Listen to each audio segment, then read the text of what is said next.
Assalamualaikum warahmatullahi wabarakatuh. Halo teman-teman semua, selamat datang di video pertama aku. Perkenalkan, nama aku Dewi. Aku merupakan mahasiswa S2 jurusan Aquaculture di Ege University. Aku merupakan salah satu awardee dari beasiswa pemerintah Turki, Turkiye Burslar Scholarship atau sering kita sebut dengan beasiswa YTB. Jadi beasiswa YTB adalah beasiswa yang diberikan oleh pemerintah Turki kepada kandidat dari berbagai negara untuk menempuh pendidikan di Turki dengan jenjang S1, S2, dan S3. Apa sih hal pertama yang harus teman-teman lakukan untuk mendaftar beasiswa YTB ini? Jadi hal pertama banget yang harus teman-teman lakukan adalah teman-teman harus membuat akun di website TBBS. Dan linknya akan aku cantumkan di description box. Setelah teman-teman membuat akun di TBBS, teman-teman mengisi beberapa hal seperti data diri, ini bisa menggunakan KTP ataupun paspor. Dan sering banget pertanyaan dari orang-orang, apakah wajib memiliki paspor saat mendaftar? Jawabannya adalah tidak ya, tapi kebetulan kemarin aku mendaftar menggunakan paspor karena memang sudah berniat untuk mendaftar beasiswa ini. Jadi tapi bagi teman-teman yang belum memiliki paspor, jangan khawatir, bisa menggunakan KTP seperti itu untuk identitas diri. Kemudian setelah itu juga teman-teman akan mengisi data orang tua, termasuk penghasilan orang tua, dan yang tidak kalah penting adalah riwayat pendidikan teman-teman. Nah, karena kemarin itu aku mendaftar jenjang S2, maka aku harus mengisi nilai ijazah dari SMP, SMA, dan transkrip S1 aku. Bagi teman-teman yang mendaftar untuk jenjang S1, teman-teman silakan memasukkan nilai ijazah SMP dan nilai raport SMA bagi yang belum memiliki ijazah. Dan ada yang membedakan bagi pendaftar yang mendaftar untuk jenjang S1 dan S2, S3, yaitu yang membedakan adalah di bagian LOI. Jadi untuk teman-teman yang mendaftar untuk jenjang S1, teman-teman hanya cukup membuat LOI yang berisikan personal statement. Sementara untuk mahasiswa yang akan mendaftar jenjang S2 dan S3, teman-teman harus mencantumkan LOI yang berisikan personal statement dan juga research proposal. Dan bagian yang tidak kalah penting sebagai persyaratan pendaftaran di beasiswa YTB adalah surat rekomendasi teman-teman. Jadi bagi teman-teman yang akan mendaftar di jenjang S1, teman-teman bisa meminta surat rekomendasi kepada kepala sekolah. Kemarin karena aku mendaftar untuk jenjang S2, aku mengupload 2 surat rekomendasi, yaitu dari dosen pembimbing akademik dan dosen pembimbing skripsi kedua, yang kebetulan beliau juga merupakan ketua departemen di departemen aku.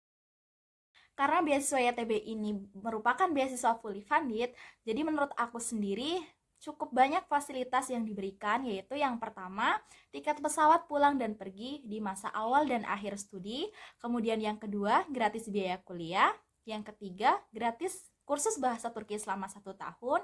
Yang keempat, monthly stipend. Dan ini untuk jenjang S1, S2, dan S3, mereka mendapatkan monthly stipend yang berbeda-beda. Tapi untuk aku sendiri, mahasiswa S2 mendapatkan monthly stipend sebesar 1.400 TL.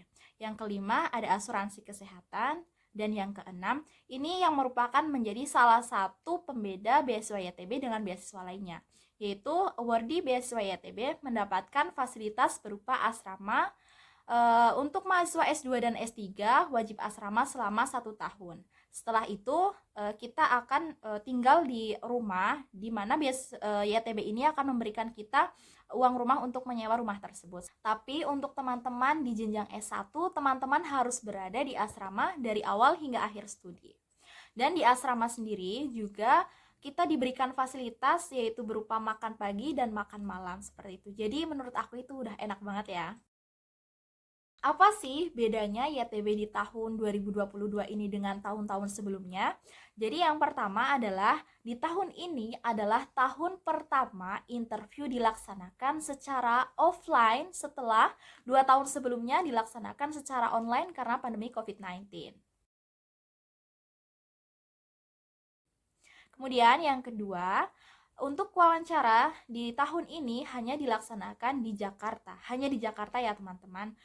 Tapi saat mengisi di akun TBBS sebenarnya disediakan 2 pilihan, yaitu di interview di Aceh dan di Jakarta. Dan di tahun ini juga ada yang cukup spesial sebenarnya. Apa sih? Yaitu ada menu pilihan Join Scholarship. Jadi spesial di tahun 2022 ini, YTB memberikan kemudahan kepada calon awardee-nya berupa pilihan untuk hanya mendaftar beasiswa YTB saja atau juga mendaftar beasiswa YTB X ISDB.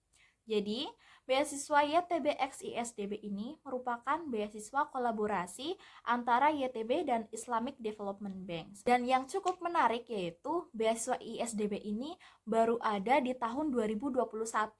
Jadi ini merupakan tahun kedua bagi ISDB.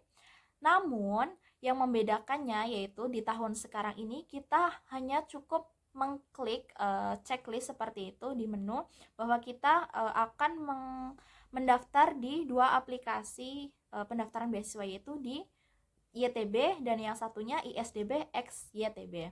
Dan tahun sebelumnya aplikasinya ini terpisah teman-teman. Jadi untuk YTB dan ISDB sendiri di tahun 2021 ini memiliki timeline yang berbeda.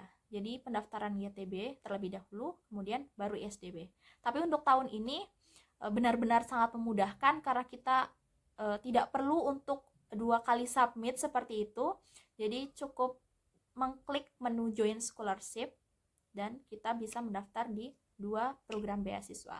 Tapi pada kenyataannya di tahun 2022 ini semua awardee dari Indonesia yang berjumlah 65 orang, kami semua adalah penerima beasiswa dari YTB.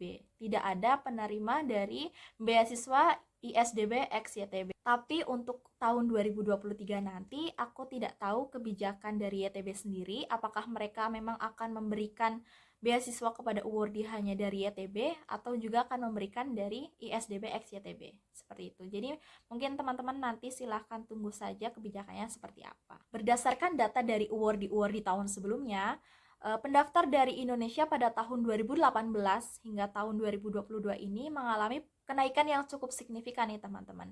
Kebetulan untuk tahun ini sendiri aku merupakan pendaftar dengan nomor urut 24.562 dan aku mensubmit aplikasi aku di hari terakhir pendaftaran yaitu di tanggal 20 Februari. Tetapi waktu itu ada perpanjangan selama 2 hari. Dan di tahun ini ada perbedaan di pengumuman tahap interview teman-teman.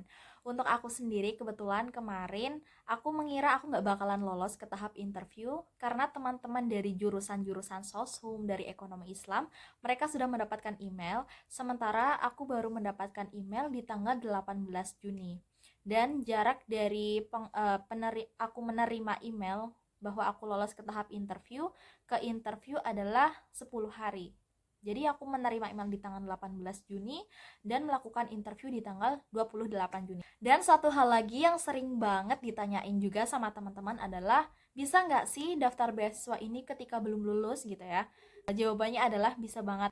Jadi untuk aku sendiri kemarin aku apply di bulan Februari tanggal 20 submit, di mana posisi aku memang belum memiliki ijazah dan baru selesai melakukan penelitian. Dan gimana cerita aku ketika apply beasiswa YTB ini dalam posisi aku belum memiliki ijazah akan aku bahas di next video. Dan bagi teman-teman yang mungkin memiliki pertanyaan ataupun memiliki request video, silahkan tuliskan di kolom komentar ya. Terima kasih. Wassalamualaikum warahmatullahi wabarakatuh.